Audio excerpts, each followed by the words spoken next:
这是一期越南老板娘翻新电动车的视频，国内的新国标搞得如火如荼。越南人出门骑什么车呢？除了他们最喜欢的弯梁摩托，剩下的就是这种48伏小电瓶车。这是一台经典的莫曼顿电动车，英文名字叫做 Momentum。这并不是洋品牌，而是捷安特旗下的休闲品牌。它的产品都是来自于捷安特昆山工厂，在18线小乡镇的修理店，收入除了平时的维修之外，还会做一些二手车翻新，几百块收来的电动车翻新之后能够赚1倍。今天这台车的品相还是非常不错的，塑料外壳基本上没有破损的地方，翻新一遍又是美女一手车。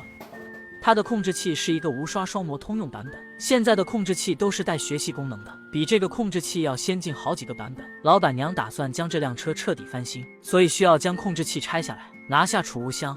接着拆卸尾灯。这个尾灯的造型还挺漂亮的。拆一下挡泥板上面的螺丝，这个螺丝有一点生锈了，不容易搞下来，还是先搞后轮。后轮里面有无刷电机，拆卸的时候注意电线，千万不能把电线拉断了。这个轮胎还是挺新的，只是越南的雨季太多，轮胎上面搞了太多的泥土。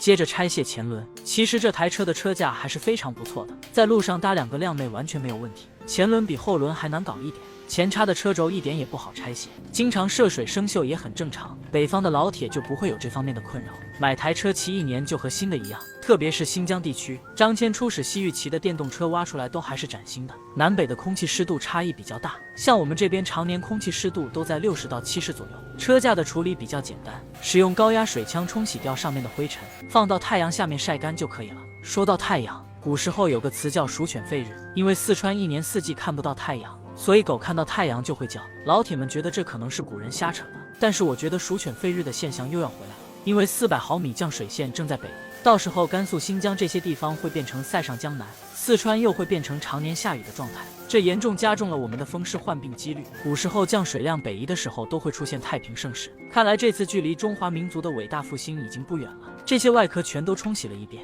同样放到太阳下面晒干。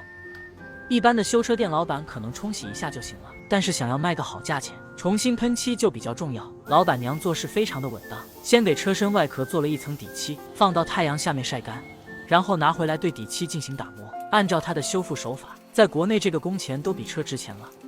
接着再调配一个红色的车漆，喷漆后的效果也很不错，看上去很红，其实也没有红透。等待油漆干燥就可以进行安装了。先安装一个挡泥板，车架是没有喷漆的，看上去它原车的油漆保持得非常好，说明它的防锈工艺还是做到位了的，反而是那些螺丝比较容易生锈。接着装上后轮轮毂，轮毂清洗之后就好看多了，上面的厂牌字母非常显眼，搞不懂这些品牌为什么要起一个洋文名字，就像有些人名字叫杰克麦克之类的。以前可能会觉得洋文比较洋气，但是现在我们文化自信了，我们应该用我们的文化去影响他们。当然受我们影响最大的就是周边几个国家，现在是用我们的产品，以后还会用我们的货币，最后还会用我们的文字语言。只要我们越来越强，他们受到的影响越大。虽然上个世纪越南这些国家把中文废除了，但是随着我们的影响力的提升，他们重新恢复使用中文只是时间问题。选择永远大于努力，他们想要起飞，最快的捷径就是融入到我们的体系中来。我敢说，只要哪一个国家能够全面普及中文，它绝对能够在未来几十年里面最先发展起来。